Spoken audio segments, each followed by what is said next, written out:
Assalamualaikum warahmatullahi wabarakatuh. Alhamdulillahi rabbil alamin. Wassalatu wassalamu ala ashrafil mursalin Nabiyyina wa maulana Muhammadin wa ala alihi wa sahbihi ajma'in. Wa ashhadu an la ilaha illallah wahdahu la syarikalah. Wa ashhadu anna Muhammadan abduhu wa rasuluh sallallahu alaihi wa ala alihi wa sahbihi wa man tabi'ahum bi ihsanin ila yaumiddin. Alhamdulillah, puji syukur kita haturkan kehadirat Allah Subhanahu wa taala.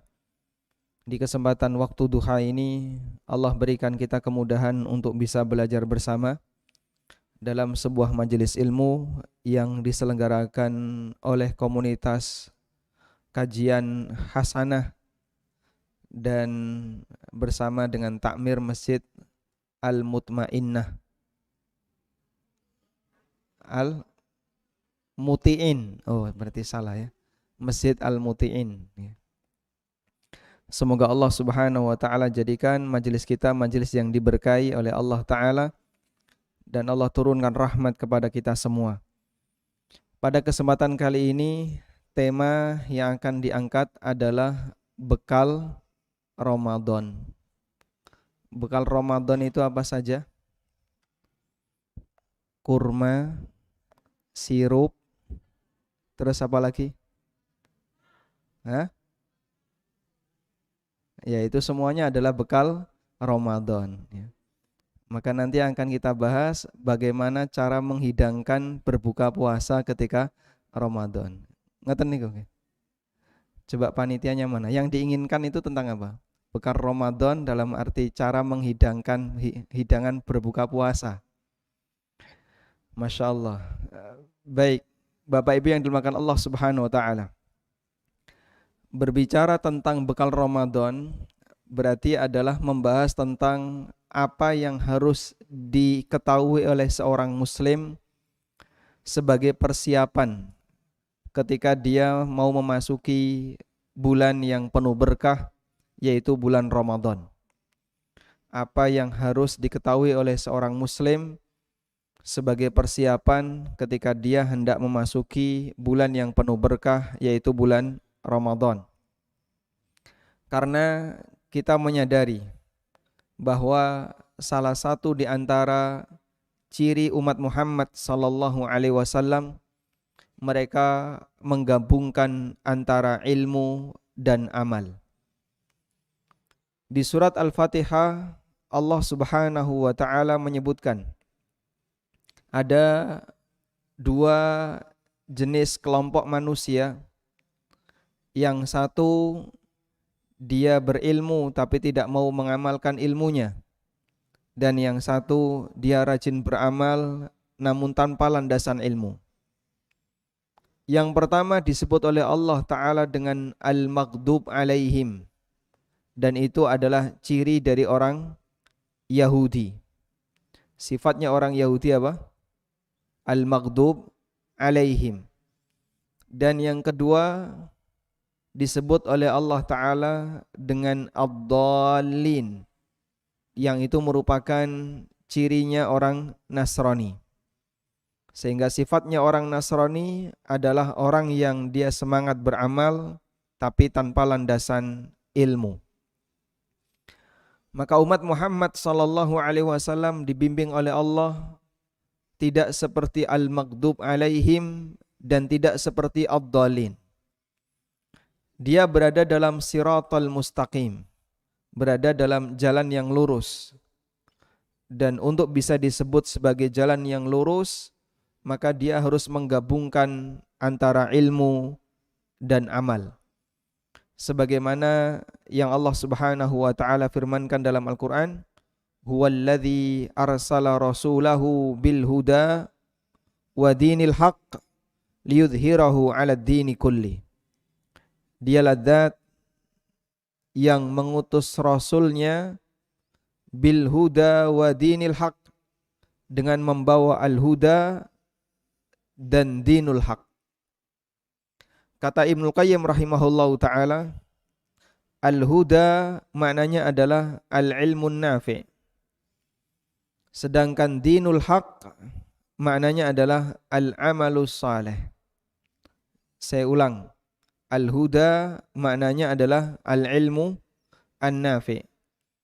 Sedangkan dinul haq adalah al-amalu as-saleh.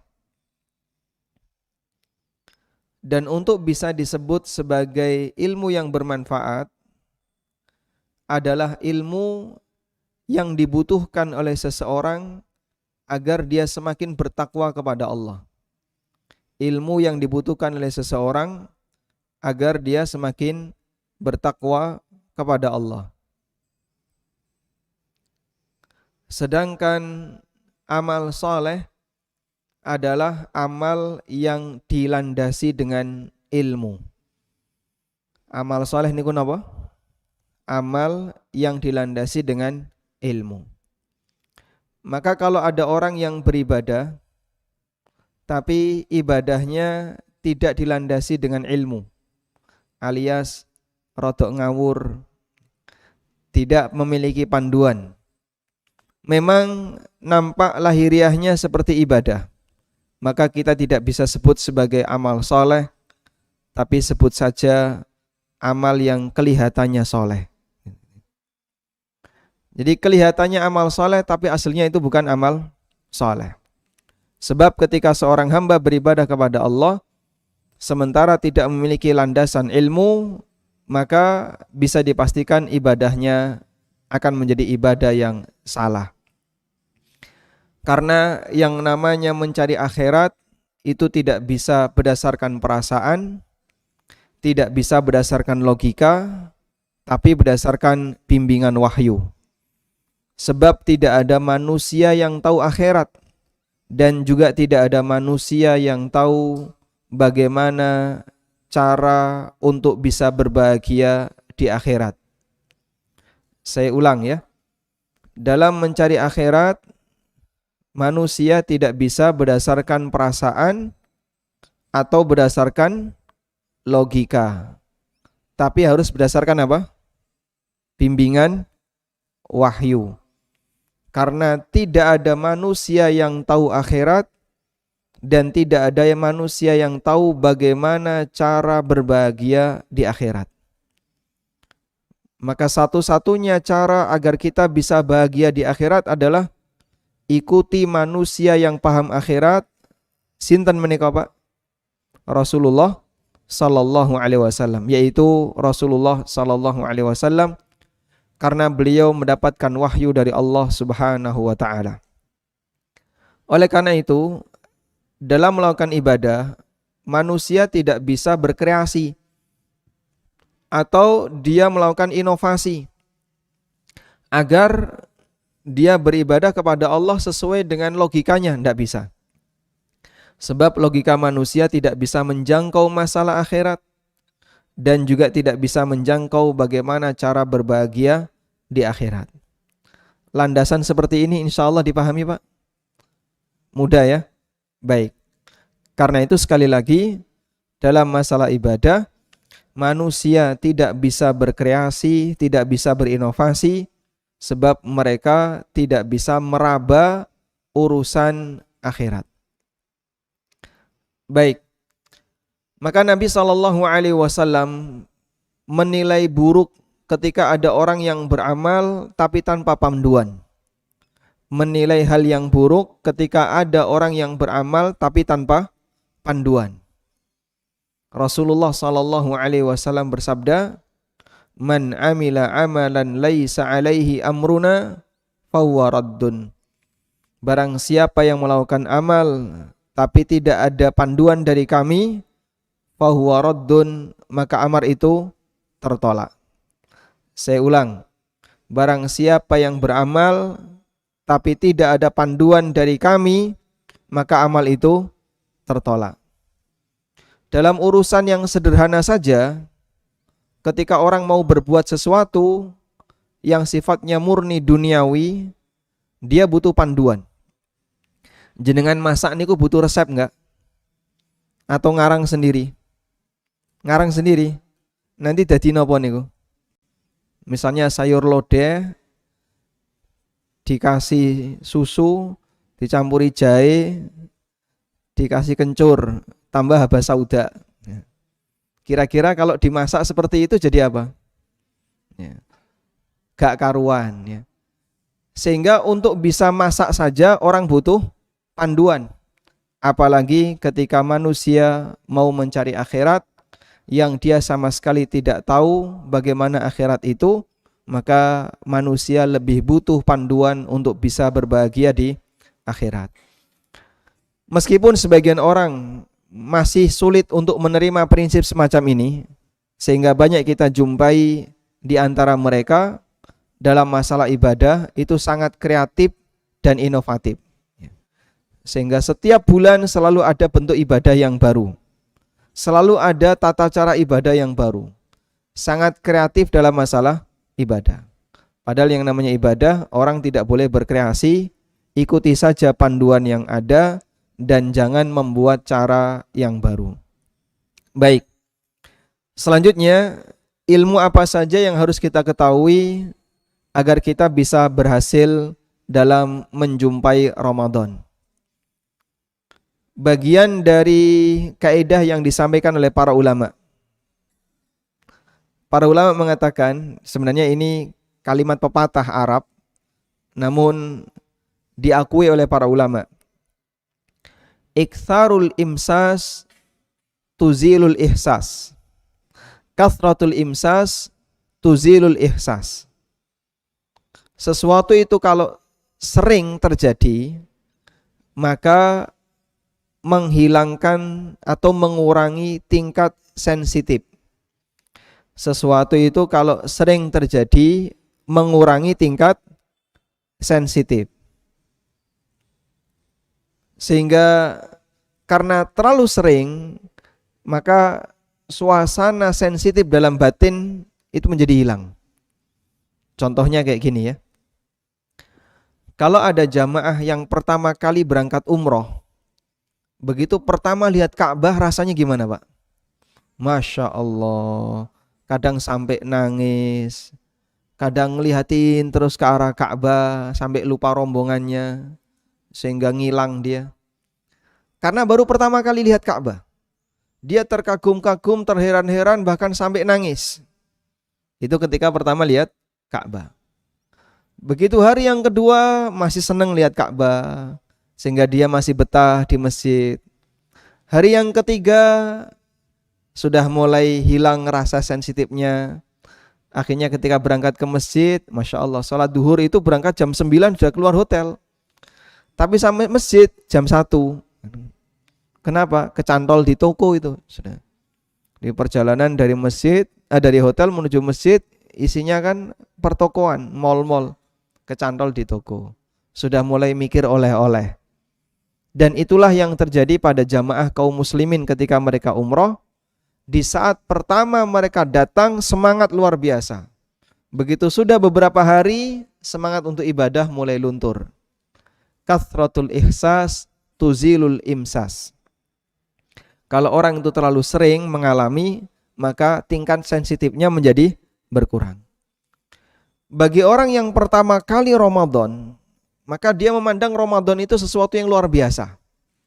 Misalnya ada mu'alaf yang belum pernah mengalami aktivitas ibadah ketika bulan Ramadan. Semangatnya kaum muslimin ketika di masjid. Bagi mereka itu luar biasa. Ini Ramadan yang indah, Ramadan yang berkesan. Tapi bagi kaum muslimin yang sudah terbiasa dengan ketemu bulan Ramadan, kesannya jadi gimana? Berkurang. Kesannya semakin berkurang. Makanya tidak heran jamaah yang dimuliakan Allah, apabila bulan Ramadan di hari pertama rame, ngeten nggih? Kemudian nanti semakin hari semakin apa, Pak? Softnya semakin maju ya. Terjadi kemajuan soft. Semakin sepi, semakin tidak semangat karena sudah terlalu sering. Sehingga banyak di antara kaum muslimin ketika awal bulan Ramadan semangatnya baca Quran itu luar biasa ya. Sampai satu orang menyediakan 3 mushaf. Maca mushaf 1 ngantuk, ganti mushaf 2, tetap ngantuk nggih.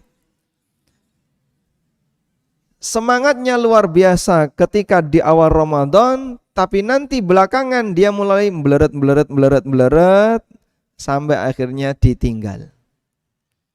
Makanya kita perlu belajar untuk menjadi orang yang istiqomah, dan kunci istiqomah itu satu, sabar. Nalikane menungso niku sabar, insyaallah saged istiqomah. Ketika manusia berusaha untuk sabar bertahan dalam ketaatan, maka insya Allah dia akan bisa menjadi hamba yang istiqomah. Baik, ini sebagai muqaddimah berkaitan dengan perihal kebiasaan kaum muslimin ketika bulan Ramadan. Terlalu sering menghilangkan tingkat apa tadi? Sensitif. Sehingga mungkin tidak menjadi hal yang istimewa, kurang berkesan karena terlalu sering. Terus bagaimana agar kita bisa menjaga semangat untuk istiqomah itu? Agar Ramadan yang kita jalani semakin maksimal hasilnya. Tentu jenengan kan pengen ya Ramadan ini kalau bisa menjadi Ramadan yang lebih baik dibandingkan Ramadan tahun sebelumnya. Dan semoga ini bukan Ramadan terakhir bagi kita, agar nanti bisa ketemu Ramadan berikutnya. Tapi kita berusaha bagaimana Ramadan tahun ini bisa lebih baik daripada Ramadan tahun sebelumnya. Baik. Pertama yang perlu kita lakukan adalah banyak berdoa kepada Allah, memohon agar dimudahkan dalam menjalankan ibadah sepanjang Ramadan. Yang pertama, agar kita bisa sukses ketika Ramadan adalah banyak berdoa kepada Allah agar dimudahkan dalam menjalankan ibadah sepanjang Ramadan. Ada sebuah doa, tolong dihafalin. Jangan sampai Bapak Ibu keluar dari masjid ini sebelum hafal doa ini. Ya. Insyaallah ya. Jadikan komitmen. Nanti tolong Pak Takmir jaga di pintu. Setoran satu-satu. Sing durung apal kon balik melbu. Baik. Silakan dicatat doanya. Allahumma salimni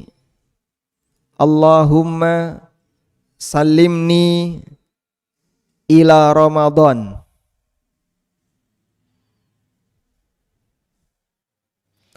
wa sallim li Ramadana. Allahumma salimni ila Ramadan wa sallim li Ramadana wa tasallamhu minni mutaqabbala wa tasallamhu minni mutaqabbala. Sudah dicatat? Saya ulang ya. Allahumma sallimni ila Ramadan wa sallim li Ramadana. Jenengan nyatet bahasa Arab kok dari kiri itu gimana? Itu kejungkir itu nulisnya itu kan. Nulis bahasa Arab dari kiri atau dari kanan, Pak? Dari kanan. Tapi Masya Allah jenengan nyatetnya dari kiri. Itu saya itu enggak bisa ya. Kok jenengan bisa itu? Allahumma sallimni ila Ramadan wa sallim li Ramadana wa tasallamhu minni mutaqabbala. Jadi ada 3 doanya ya. Allahumma sallimni ila Ramadan wa sallim li Ramadana wa tasallamhu minni mutaqabbala. Sudah dicatat? Baik, sekarang diikuti. Allahumma sallimni ila Ramadan wa sallim li Ramadana wa tasallamhu minni mutaqabbala. Pun hafal? Sampun, alhamdulillah. Baik. Pastikan sebelum keluar dari masjid ini doa ini sudah dihafal. Siap insyaallah ya. Jadi sekali lagi nanti saya minta takmir tolong jaga di pintu. Begitu selesai kajian, minta masing-masing peserta kajian untuk setoran doa ini. Sing apal kon mulai, sing gak apal kon balik. Baik. Ada 3 doa yang tadi kita sebutkan, dan doa ini diriwayatkan dari Imam Makhul. Imam Makhul niku sinten, Pak? Salah satu ulama tabi'in. Beliau ketika menjelang Ramadan berdoa semacam ini. Allahumma sallimni ila Ramadan wa sallim li Ramadana wa tasallamhu minni mutaqabbala. Allahumma ya Allah, sallimni ila Ramadan. Selamatkanlah aku sehingga bisa ketemu bulan Ramadan. Karena orang kalau fisiknya sakit atau qadarullah kapundut ya, dia diwafatkan oleh Allah menjelang Ramadan, maka dia tidak bisa ketemu dengan bulan Ramadan. Betapa banyak ketika di bulan Ruwah, di bulan Sya'ban, kondisinya sehat walafiat, tidak ada masalah. Begitu mepet Ramadan, waliyadzubillah kecelakaan, akhirnya mlebu rumah sakit, pas Ramadan gak iso poso. Ada juga orang yang ketika mendekati Ramadan diwafatkan oleh Allah Ta'ala, sehingga tidak ketemu bulan Ramadan. Maka pada kondisi semacam ini, seorang hamba tidak bisa menjumpai indahnya bulan Ramadan karena ada penghalang fisik yang dia alami, baik sakit, kecelakaan, maupun faktor yang lain. Oleh karena itu, kita berdoa kepada Allah. Semoga Allah berikan kita kesehatan jasmani, kesehatan rohani, agar bisa berjumpa dengan bulan Ramadan. Bentuk doanya gimana, Pak? Pakai teks seperti yang tadi kita bacakan. Allahumma sallimni ila Ramadan. Ya Allah, berikanlah keselamatan bagiku sampai bulan Ramadan, sehingga saya bisa menjalankan puasa di bulan Ramadan. Mosok aku sek enom kok, mosok ra iso poso. Aja rumangsa enom. Banyak orang yang dia masih muda tapi dia tidak bisa puasa. Kenapa? Ada banyak faktor yang bisa menghalanginya, dan Allah Maha Kuasa untuk mengubah kondisi hamba dalam waktu sekejap. Maka ojo rumangsa iso, jangan merasa pede bisa, tapi pinter rumangsa. Nggih, Pak. Pinter rumangsa napa rumangsa pinter? Jangan merasa bisa, tapi bisa merasa. Berusaha untuk menjadi orang yang sadar diri. Kalau dia adalah orang yang lemah, maka dia bertawakal kepada Allah Subhanahu wa ta'ala. Dengan berdoa kepada Allah, ya Allah, selamatkanlah aku agar bisa ketemu bulan Ramadan. Yang kedua, kalimat yang kedua adalah wasallim li Ramadana. Dan serahkanlah Ramadan itu kepadaku. Serahkanlah ya Allah Ramadan itu kepadaku. Maksudnya serahkan Ramadan kepadaku gimana, Pak? Maksudnya adalah mudahkan aku untuk melaksanakan ibadah sepanjang bulan Ramadan. Seolah-olah Ramadan itu diserahkan ke kita. Seolah-olah Ramadan itu diserahkan kepada kita. Sehingga bentuk Ramadan diserahkan kepada hamba adalah Allah mudahkan sang hamba untuk menjalankan ibadah selama bulan Ramadan. Ada orang yang sehat walafiat tapi kena penyakit M. Napa niku? Malas.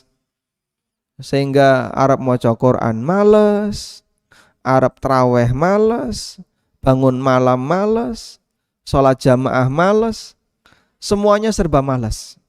Yang tinggal cuma satu, poso tok, bertahan ya. Tapi yang lain, ibadah-ibadah yang lain dia malas. Meskipun dia sehat walafiat, meskipun fisiknya masih seger, tapi dia kena penyakit malas. Sehingga fisiknya sehat, tapi mentalnya sakit. Ada orang yang dibuat malas oleh Allah Subhanahu wa ta'ala, sehingga dia tidak bisa melaksanakan ibadah dengan rajin, dengan maksimal, padahal kesempatannya ada. Berarti orang yang seperti ini Ramadan tidak diserahkan kepadanya. Orang seperti ini berarti apa? Ramadan tidak diserahkan kepadanya. Maka kita berdoa kepada Allah, wasallim li Ramadana, dan serahkanlah Ramadan itu ya Allah kepadaku. Maknanya adalah berikanlah aku kemudahan untuk melaksanakan ibadah sepanjang bulan Ramadan, seolah-olah Ramadan itu diserahkan kepadaku. Yang ketiga, wa tasallamhu minni mutaqabbala, dan jadikanlah amalku itu amal yang diterima. Jadikanlah amalku amal yang diterima. Sehingga yang ketiga kita mohon kepada Allah agar kegiatan ibadah yang kita laksanakan sepanjang Ramadan menjadi amal ibadah yang diterima oleh Allah. Wis mempeng nglakoni ibadah serius, rajin, nek ditolak sayang ya Pak, sayang. Maka kita minta kepada Allah agar amal ibadah itu diterima oleh Allah, dan itu diwakili oleh kalimat yang ketiga, wa tasallamhu minni mutaqabbala, dan terimalah amal Ramadan ini sebagai amal yang diterima. Maka tiga doa ini tiga doa yang sangat penting. Kalau Bapak Ibu menghafalkannya dan banyak dibaca mulai sekarang, semoga semuanya dikabulkan oleh Allah. Insya Allah ini kata kunci untuk bisa mendapatkan Ramadan yang sukses dan berhasil. Nomor satu apa tadi?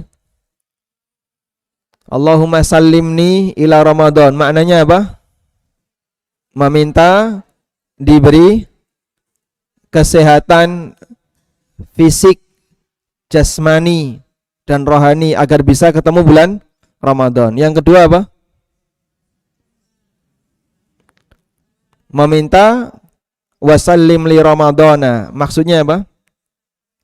Meminta agar dimudahkan dalam melaksanakan ibadah sepanjang bulan Ramadan. Yang ketiga, wa tasallamhu minni mutaqabbala. Maksudnya apa? Meminta kepada Allah agar amal yang kita laksanakan diterima oleh Allah Subhanahu wa ta'ala. Baik. Selanjutnya, bekal yang kedua. Setelah berdoa kepada Allah, memohon kepada Allah sebagaimana doa yang tadi kita baca, yang itu diajarkan oleh seorang ulama tabi'in. Siapa namanya? Imam Makhul. Namanya Makhul. Selanjutnya, yang kedua, tanamkan tawakal kepada Allah ketika beribadah. Tanamkan tawakal kepada Allah dalam beribadah. Penjelasannya seperti ini. Dalam mencari dunia, kita diajarkan untuk apa? Tawakal. Le nyambut gawe, golek donya, sing tawakal. Mencari dunia kita diajarkan untuk tawakal. Bekerja kita diajarkan untuk bertawakal. Sehingga ketika ada seorang suami yang mau berangkat kerja, mau mencari nafkah, dia bertawakal kepada Allah. Dalam posisi ketika dia bertawakal kepada Allah, maka Allah Subhanahu wa ta'ala memberikan janjinya, wa may yatawakkal 'alallahi fahuwa hasbuh. Barang siapa yang bertawakal kepada Allah, maka dia yang akan mencukupinya. Allah yang akan mencukupi kebutuhan hambanya. Oleh karena itu, jika dalam mencari dunia saja kita diajarkan untuk banyak bertawakal kepada Allah, apalagi mencari akhirat. Sebab antara dunia dengan akhirat, mana yang lebih bisa diperhitungkan oleh manusia? Antara dunia dan akhirat, mana yang lebih bisa diperhitungkan oleh manusia? Dunia. Misalnya jenengan dodolan ya, kulak 20 didol 100. Nah, berarti kan dia bisa memprediksi, oh kira-kira badiku sakmene ya, untung saya sekian. Meskipun demikian, manusia ketika bekerja tetap diperintahkan untuk bertawakal, karena dia tidak tahu apakah nanti dia bisa mendapatkan hasil yang banyak ataukah sedikit. Apalagi mencari akhirat yang kita sama sekali tidak tahu. Apakah amal ibadah kita itu diterima atau tidak, kita tidak tahu. Apakah amal ibadah kita itu berhasil atau tidak, kita tidak tahu. Oleh karena itu, dalam mencari akhirat seharusnya kita lebih bertawakal, melebihi tawakal kita ketika mencari dunia. Baik, Allah ajarkan ini dalam Al-Quran. Hamba yang bertawakal ketika beribadah itu disebut dengan al-mukhbitun. Saya ulang ya, hamba yang bertawakal ketika beribadah itu disebut dengan al-mukhbitun. Allah Ta'ala berfirman, wa basyiril mukhbitin, berikanlah kabar gembira kepada al-mukhbitun. Siapakah al-mukhbitun itu? Allah lanjutkan definisinya di lanjutan ayat, alladzina idza dzukirallahu wajilat qulubuhum was-sabirina 'ala ma asabahum wal muqimis shalah wa mimma razaqnahum yunfikun. Yaitu orang yang apabila disebutkan nama Allah hatinya tergugah, dan orang yang memiliki sifat penyabar terhadap musibah yang mereka alami, serta dia rajin menegakkan salat dan menunaikan zakat untuk harta yang dia miliki.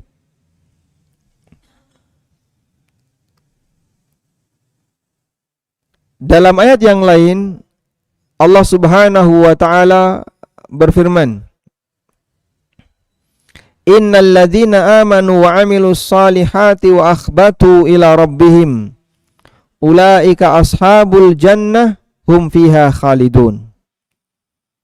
Innal ladzina amanu, sesungguhnya orang-orang yang beriman, wa 'amilus salihat, dan beramal saleh, wa akhbatu ila rabbihim, dan mereka menjadi para mukhbitun kepada Rabbnya, ulaika ashabul jannah hum fiha khalidun, mereka adalah penduduk surga. Baik, siapakah al-mukhbitun itu? Al-mukhbitun tadi pengertiannya apa? Orang yang bertawakal kepada Allah ketika beribadah. Al-mukhbitun itu berasal dari kata al-ikhbat. Berasal dari kata al-ikhbat.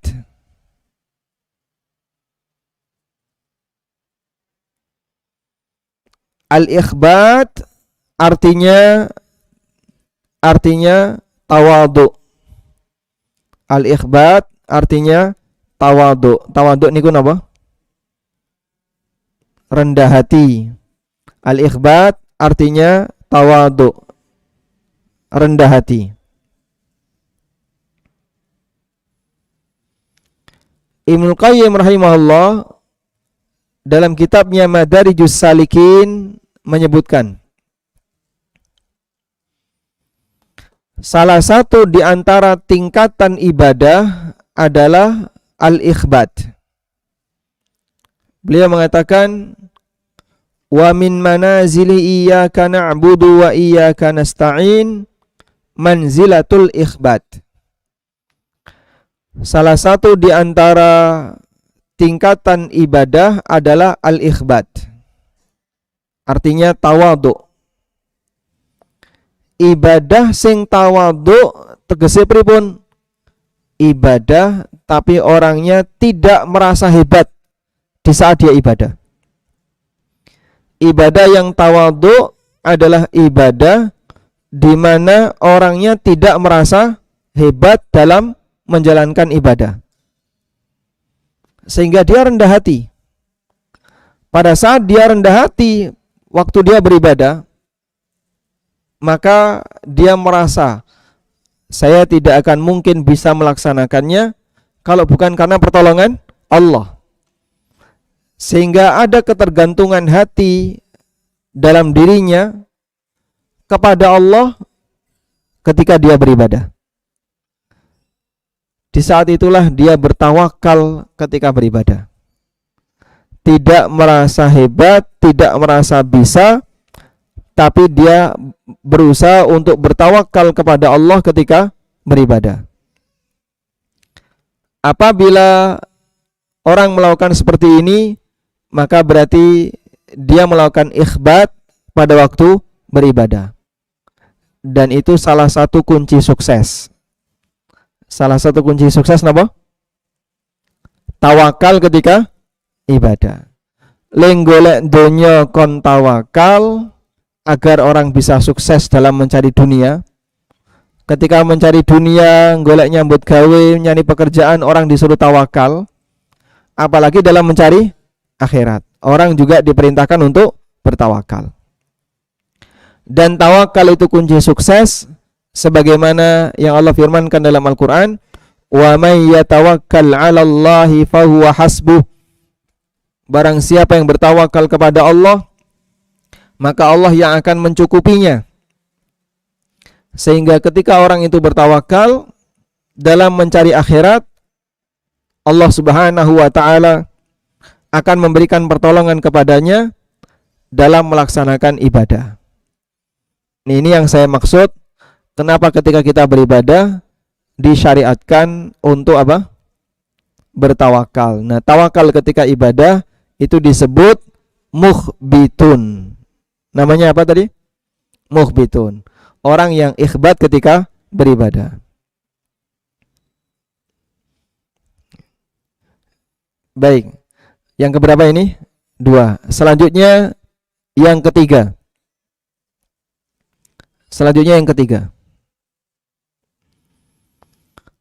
Berusaha untuk menghindari semua kegiatan maksiat. Berusaha untuk menghindari semua kegiatan maksiat.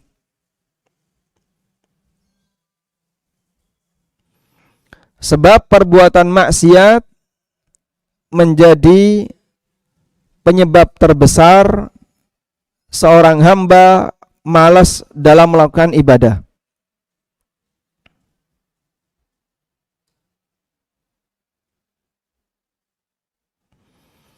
Perbuatan maksiat itu menjadi penyebab terbesar orang malas dalam melakukan ibadah. Allah Subhanahu wa ta'ala berfirman di surat At-Taubah ayat 46, menceritakan tentang kondisi orang munafik. Orang munafik itu dibuat malas oleh Allah untuk beribadah. Kenapa? Karena maksiat yang mereka lakukan. Ulama itu memahami seperti ini. Orang bisa beribadah karena petunjuk dari Allah dan semangat yang diberikan oleh Allah kepadanya. Maka kalau Allah tidak suka dengan orang itu, dia tidak akan diberi petunjuk dan tidak diberi semangat dalam menjalankannya. Saya ulang ya. Orang bisa menjadi rajin ibadah karena apa? Petunjuk dari Allah dan semangat yang Allah tanamkan kepadanya. Berarti ketika ada orang yang tidak diberi petunjuk dan tidak diberi semangat oleh Allah, salah satu di antara indikasi Allah tidak suka dengan orang ini. Allah Subhanahu wa taala berfirman di surat At-Taubah ayat 46. Walau aradul khuruja la'addu lahu uddatan walakin karihallahum bi'athahum fasabbatahum wa qila qa'udu ma'al qa'idin. Kalau mereka memang serius mau ikut perang, seharusnya mereka persiapan. Walakin karihallahum bi'athahum, tapi Allah enggak suka mereka ikut bergabung bersama kaum muslimin. Fasabbatahum, sehingga Allah buat mereka malas untuk bergerak. Sehingga Allah membuat mereka malas untuk bergerak. Wa qila qa'udu ma'al qa'idin, dan dikatakan kepadanya, kamu duduk saja di sini, enggak usah ikut perang. Konteks ayat ini berbicara tentang perang. Tapi para ulama memahami semua bentuk ibadah bisa berlaku demikian. Dalam arti begini. Kalau misalnya Bapak Ibu bisa lihat ya, jamaah masjid ini semuanya rajin. Salat subuh semangat, rajin. Salat isya, tarawih juga rajin. Kemudian qiyamul lail rajin. Jam 2 sudah ada yang salat di sini. Ada yang bahkan jam 2 sampai waktu sahur salat di sini. Terus kok kita itu enggak semangat seperti itu? Saya itu mau seperti itu kok enggak bisa ya? Ngantuknya luar biasa, arep tangi, males, dan bahkan kadang bangunnya itu mepet-mepet subuh, akhirnya ketika sahur kepontal-pontal ya. Kenapa kok saya nggak bisa seperti itu? Maka yang pertama perlu kita sadari adalah bisa jadi Allah tidak suka kamu seperti mereka. Ketika Allah tidak suka kamu seperti mereka, maka Allah buat kamu itu malas dalam beribadah. Pertama yang perlu kita pikirkan, kalau banyak kaum muslimin rajin melakukan ibadah, tapi kita malas melakukannya, maka yang perlu kita pikirkan adalah bisa jadi Allah tidak suka kamu untuk bisa seperti mereka. Dan itu yang Allah firmankan berkaitan dengan orang munafik. Orang munafik dikatakan oleh Allah, walakin karihallahum bi'athahum fathabbatahum. Allah tidak suka orang munafik itu ikut bergabung bersama kaum muslimin dalam berperang, sehingga Allah buat mereka itu malas dalam melakukan ibadah. Maka keberadaan penyakit malas pada diri seorang hamba sehingga dia tidak mau melaksanakan ibadah, bisa jadi itu indikasi Allah tidak suka kepadanya. Makanya rombongan kaum muslimin ketika bulan Ramadan itu adalah rombongan dalam melaksanakan ketaatan. Kok jenengan gak ikut rombongan itu, suudzonlah kepada diri sendiri. Bisa jadi karena Allah tidak senang kepada kamu, sehingga kamu tidak diikutkan bersama rombongan mereka yang sedang melakukan ketaatan dan beribadah. Makanya jangan demikian Allah Subhanahu wa taala, pada waktu banyak kaum muslimin sedang melakukan ketaatan, sedang melakukan ibadah, kok kita malas melakukannya, ada keinginan tapi ngantuk, ada keinginan tapi malas, ada keinginan tapi berat untuk melaksanakannya. Sadari bisa jadi karena Allah nggak suka sama kamu, maka kamu dibuat malas untuk melakukan ketaatan kepadanya. Dan sebabnya apa? Bermula dari perbuatan maksiat. Orang yang rajin berbuat maksiat menyebabkan hatinya penuh dengan noda dan kotoran, dan dengan sebab noda dan kotoran itu susah bagi dia untuk bisa ditembus hidayah. Sebagaimana Rasulullah SAW sabdakan, "Idza adnabal abdu dzanban nukitat fi qalbihi nuktatun sauda." Apabila seorang hamba melakukan perbuatan dosa, maka dititikkan noda hitam dalam hatinya. Fa in istaghfara wa taba sukila qalbuhu. Kalau dia istighfar dan bertaubat, maka hatinya dibersihkan. Wa illa zida hatta ta'luwa qalbahu. Dan kalau dia tidak bertobat, maka akan ditambahkan titik-titik hitam itu sampai menutupi permukaan hatinya. Kata Nabi SAW, fadzalikumur ran, itulah tabir disebabkan karena dia banyak melakukan perbuatan dosa.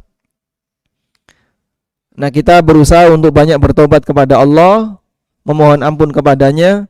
Semoga dengan bersihnya batin memberikan peluang bagi kita untuk diberi hidayah oleh Allah Subhanahu wa ta'ala. Baik. Yang kelima, yang terakhir ya. Yang keempat ya. Kelima atau keempat? Kayaknya. Coba rekamannya dibuka, Mbak. Keempat ya. Empat, baik, Masya Allah. Yang keempat, yang terakhir ya. Persiapan untuk menjalankan ibadah di bulan Ramadan dari sejak bulan Sya'ban. Waktu Ramadan kita senang baca Quran, kita senang sholat tahajud, kita senang qiyamul lail dan seterusnya. Dan itu bisa kita persiapkan dari mulai sekarang. Karena amal berat itu kalau mendadak badan terasa apa? Kaget ya. Sehingga amal yang berat harus dipersiapkan jauh-jauh hari. Maka ketika kita mau menghadapi Ramadan yang nanti ada banyak tadarus, ada qiyamul lail, ada apa lagi? Dan aneka jenis ibadah yang lainnya, bisa kita mulai persiapannya sejak dari Sya'ban. Karena itu para ulama mengatakan Syahrul Sya'ban Syahrul Qurra. Bulan Sya'ban itu bulannya para penghafal Al-Quran. Karena mereka ketika bulan Sya'ban yang lain belum tadarus, para penghafal Quran itu sudah mulai, sudah mencuri start dari awal. Kenapa? Karena menjelang pertandingan, latihan harus sudah mulai dilakukan. Betul ya? Kalau pertandingan sudah dimulai kok baru latihan, ya kalah. Pertandingannya kapan? Pas Ramadan. Latihannya kapan? Bulan Syawal, ya telat. Pertandingannya Ramadan, latihannya bulan Ruwah, bulan Sya'ban. Maka sejak sekarang sudah harus dipersiapkan. Yang pengen rajin tahajud, maka sekarang sudah mulai dilatih untuk rajin tahajud. Yang pengen untuk banyak menghafalkan Al-Quran, membaca Quran, mulai sekarang banyak dilatih untuk membaca Al-Quran, dan demikian seterusnya. Dilakukan pembiasaan dalam melakukan amal soleh lebih awal, agar nanti ketika bulan Ramadan kita bisa lebih siap dalam melaksanakannya. Wallahu ta'ala alam. Mungkin demikian yang bisa kita sampaikan. Dan apa yang kami sampaikan ini sifatnya adalah pengantar sebelum pelaksanaan bulan Ramadan. Nanti ada kajian yang kedua ya, insya Allah akan disampaikan oleh Ustadz Muhammad Abdul Tuasikal dengan tema yang sama, bukan Ramadan. Mungkin beliau lebih membahas pada bagian isi tentang hukum masalah puasanya. Nah, ini tidak saya bahas. Yang saya bahas adalah di mukaddimahnya. Sebelum Ramadan apa sih yang harus kita persiapkan? Nomor sisi nomor nih kau? Berdoa. Nomor 2, tawakal. Nomor 3,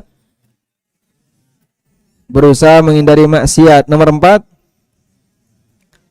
sudah mulai persiapan dengan banyak melakukan amal soleh sebagai bentuk latihan agar nanti ketika masuk Ramadan kita lebih siap.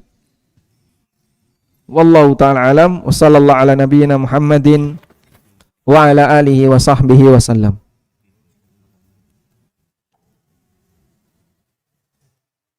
Jazakallahu khairan kepada Ustaz Amin Hafidhullah Ta'ala. Bagi jamaah yang memiliki pertanyaan dapat mengajukan kertas lalu disalurkan ke sumber suara. Lalu bagi jamaah yang memiliki pertanyaan, jamaah Zoom yang memiliki pertanyaan, dapat mengajukan pertanyaan dengan mengetik ke PJ pertanyaan di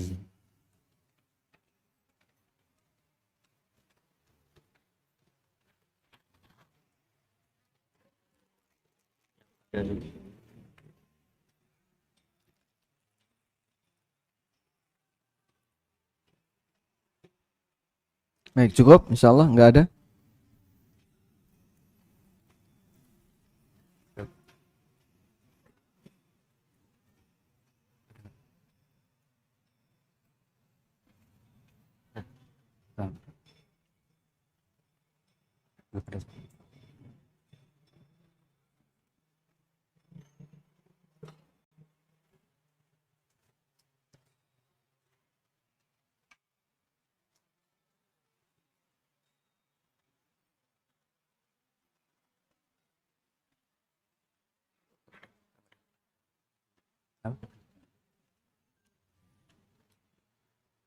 bagi ibu-ibu yang ingin bertanya dapat mengajukan kertas ke panitia. Ini ada pertanyaan ya. Apa yang harus dilakukan berkaitan dengan memenuhi kebutuhan material kaum muslimin ketika bulan Ramadan, seperti mau bersedekah atau persiapan untuk lebaran? Tayyib. Masya Allah. Durung poso wis mikir bodoh.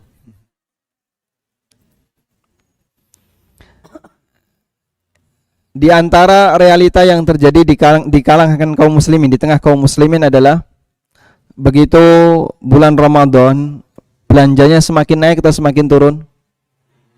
Semakin naik. Kenapa waktu Ramadan kaum muslimin senang belanja? Karena tabungannya banyak. Kaum muslimin menjadi orang yang suka berbelanja ketika bulan Ramadan. Sampai ada salah satu di antara kawan saya memberikan informasi. Pada waktu bulan Ramadan tahun 2018, kunjungan di marketplace yaitu Shopee, saya buka Shopee ya, itu dalam waktu 1 bulan mencapai 465 juta kunjungan dalam waktu 1 bulan. Baik, coba buka kalkulatornya Mas. Buka kalkulatornya. 465 juta dibagi 30. Berapa itu? 465 dibagi 30 berarti 15,5 juta per hari. 15,5 juta per hari orang berkunjung itu belum tentu belanja ya. Ya cuman buka terus di scroll gini ya, setelah itu ditutup, atau buka kemudian dicari-cari barang, ada yang bagus masuk keranjang, ada bagus lagi masuk keranjang terus ditutup, padahal belum tentu beli ya. Mau dilebokno keranjang, betul kayak gitu.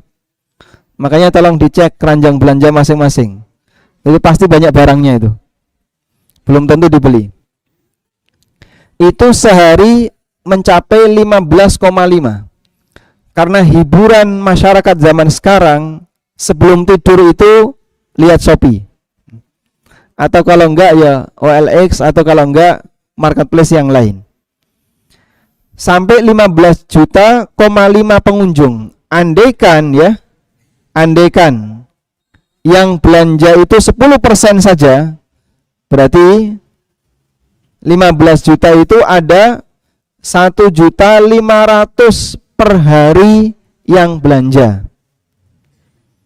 Itu pelakunya siapa Pak pas bulan Ramadan itu?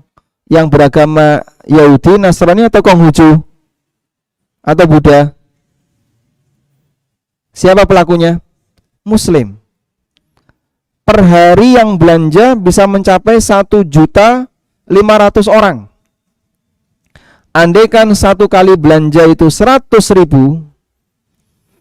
maka pendapatan Shopee, duit yang mengendap di Shopee itu mencapai 155 miliar per hari. Duit yang mengendap ya. Baik.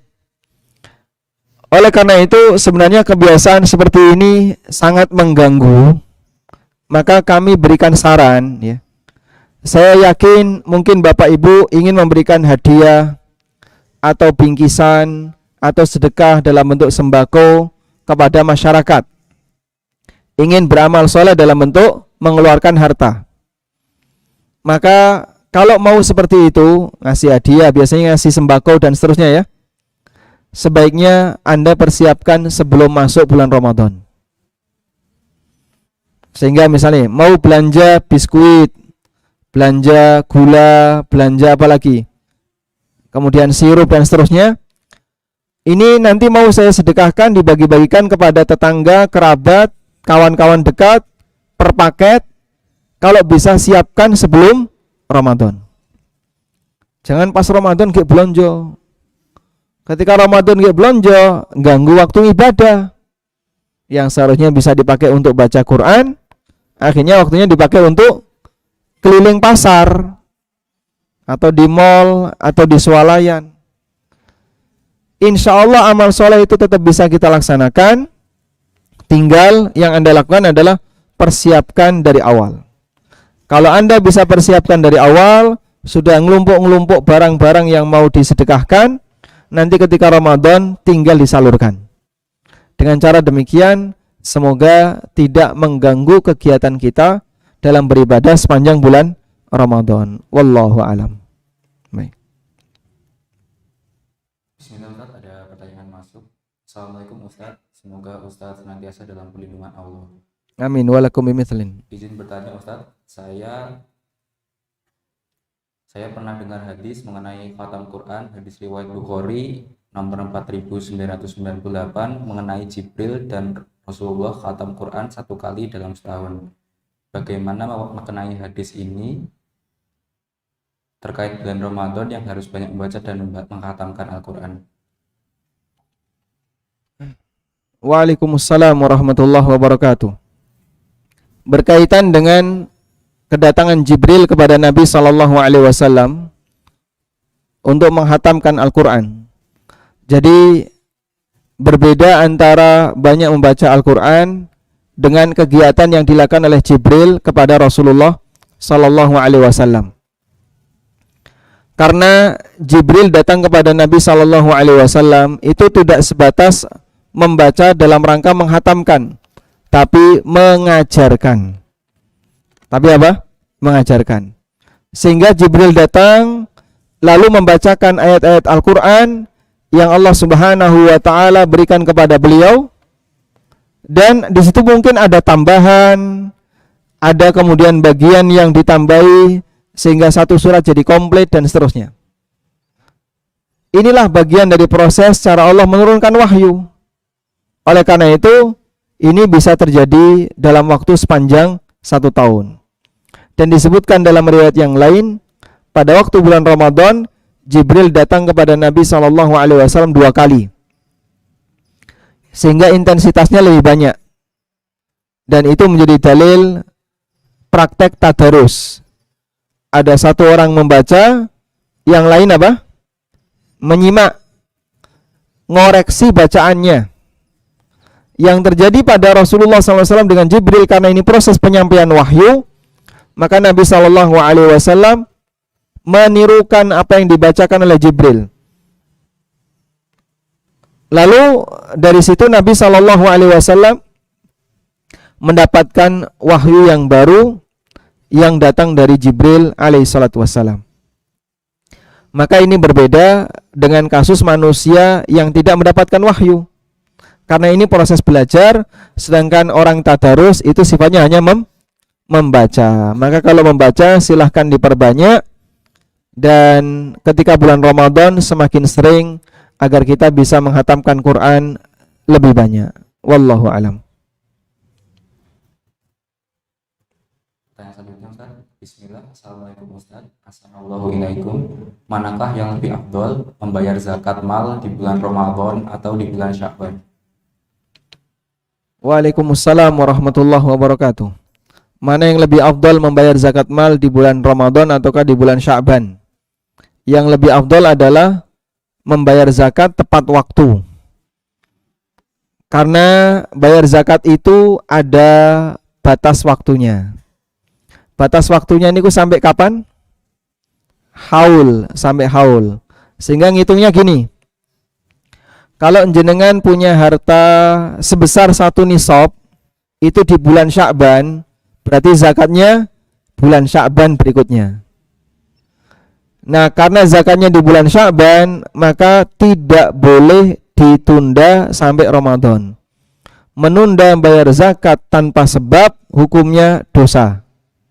Sama sebagaimana orang menunda sholat, sama sebagaimana orang menunda amal yang lainnya. Karena ini kewajiban, dan kewajiban itu sudah ditetapkan waktunya. Kalau sholat bisa sampai batal, kalau zakat itu jadi qadha, sehingga harus segera ditunaikan meskipun pelakunya berdosa. Kalau sudah datang waktunya, bulan Sya'ban waktunya zakat untuk si A.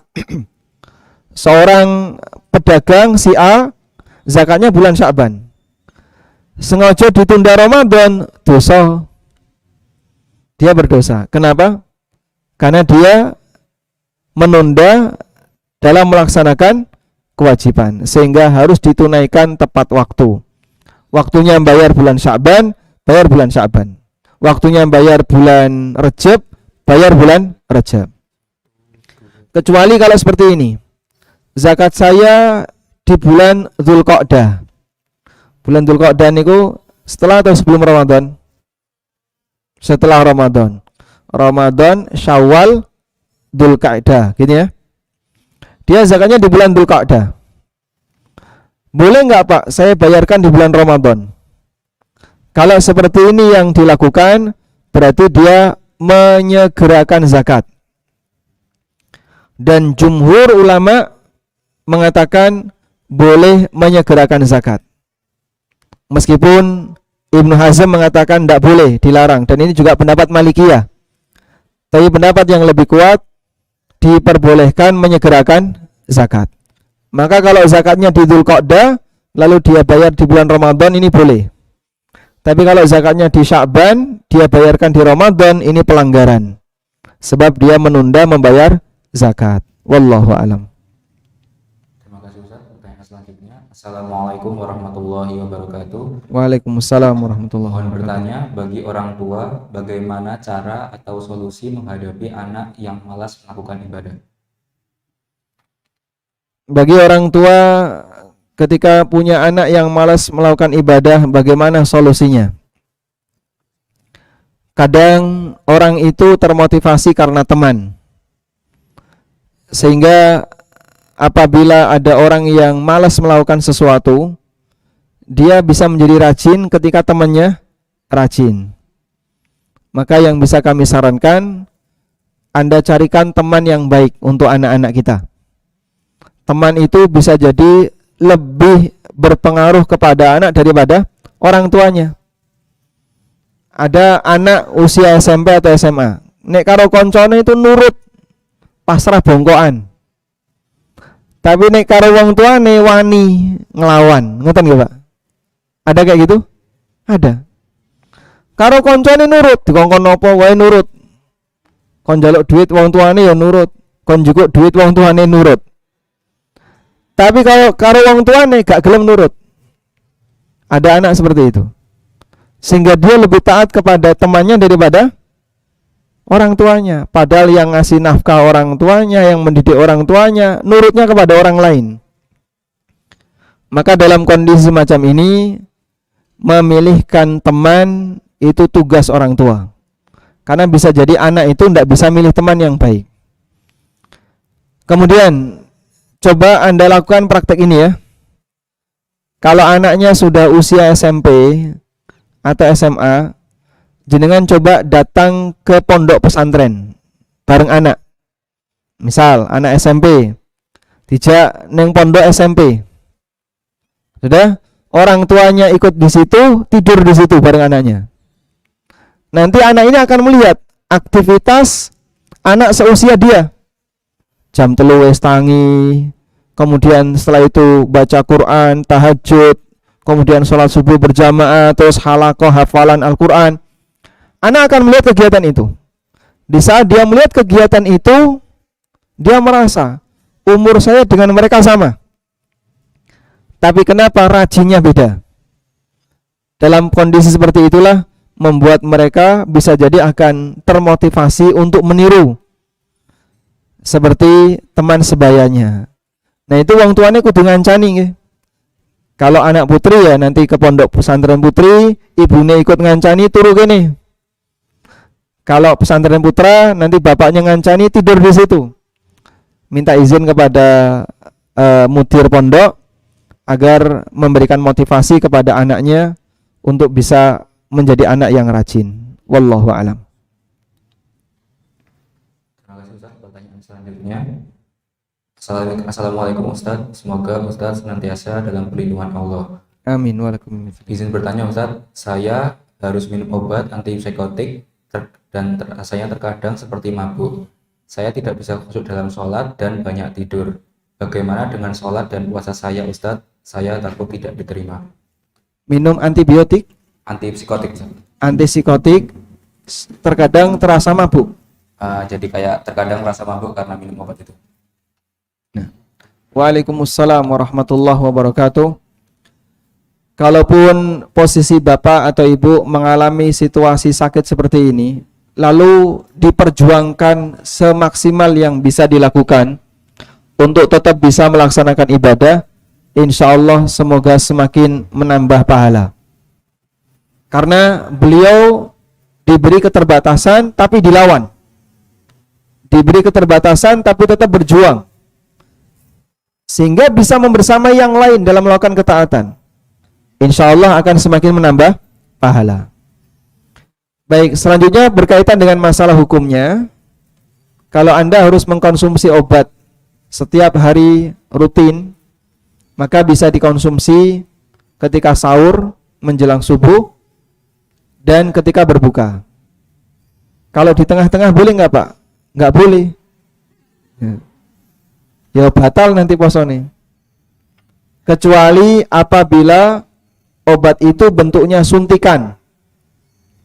Kalau obatnya bentuknya suntikan, insya Allah menurut pendapat yang lebih kuat tidak membatalkan puasa. Karena suntikan kata para ulama itu ada dua. Ada suntikan nutrisi dan ada suntikan obat. Untuk suntikan nutrisi seperti infus ya. Orang diinfus poso 10 dino rabu kok bisa Mbak? Bisa ya? Kenapa? Dia makan dengan infus. Kalau suntikan seperti ini maka membatalkan puasa. Yang kedua, suntikan yang bentuknya obat. Termasuk kasus kemarin waktu Covid, suntik vaksin. Itu membatalkan puasa atau tidak? Jawabannya tidak batal puasa. Karena ini suntikan obat dan bukan suntikan nutrisi. Oleh karena itu kalau terpaksa harus mengkonsumsi obat di siang hari dan sudah dilakukan waktu sahur sampai waktu maghrib, nanti jam 12 kadang gliyeng karena tidak ada obat, maka minta ke dokter dikasih obat suntik, sehingga nanti setiap tengah hari nyuntik, awake dhewe disuntik untuk mempertahankan agar dia tetap bisa konsentrasi dalam berkegiatan. Wallahu a'lam. Jazakallahu khairan Ustaz. Pertanyaan terakhir. Assalamualaikum Ustaz. Bagaimana puasa untuk orang tua yang sudah uzur, sudah tidak bisa berjalan tetapi masih kuat makan? Apakah boleh tidak puasa dan bayar fidyah saja? Waalaikumsalam warahmatullahi wabarakatuh. Beliau kuat makan atau kuat puasa? Kuat makan ya. Kalau kuat makan tapi tidak kuat puasa, ya beliau boleh tidak berpuasa. Tapi kalau wis radoyan mangan, radoyan ngombe, ya berarti nanti dimandikan, disolati, berarti wis mati ya. Baik. Intinya begini, orang yang dalam posisi dia punya uzur karena usia sehingga tidak bisa lagi melaksanakan puasa, maka nanti dia bayar fidyah boleh tidak berpuasa dan bayar fidyah. Tapi kalau masih mampu untuk berpuasa, harus diminta untuk berpuasa. Pak, kalau berpuasa begitu asar itu gemeteran badannya, wiwilen, langsung demam tinggi. Oh, berarti beliau tidak bisa berpuasa. Oleh karena itu, jika kondisinya demikian, sebaiknya jangan berpuasa dan nanti diganti dengan apa? Fidyah. Sebagaimana yang Allah Subhanahu wa taala firmankan di surat Al-Baqarah, wa 'alal ladzina yutiqunahu fidyatun ta'amu miskin. Bagi orang yang merasa keberatan untuk berpuasa, maka dia membayar fidyah berupa bahan makanan yang diberikan kepada orang miskin. Nanti fidyah itu per hari sama dengan setengah fitrah. Fitrah niku pinten? Fitrah niku pinten? 3 kilo ya. 3 kilo. Maka fidyah itu setengahnya. 1,5 kilo untuk 1 hari.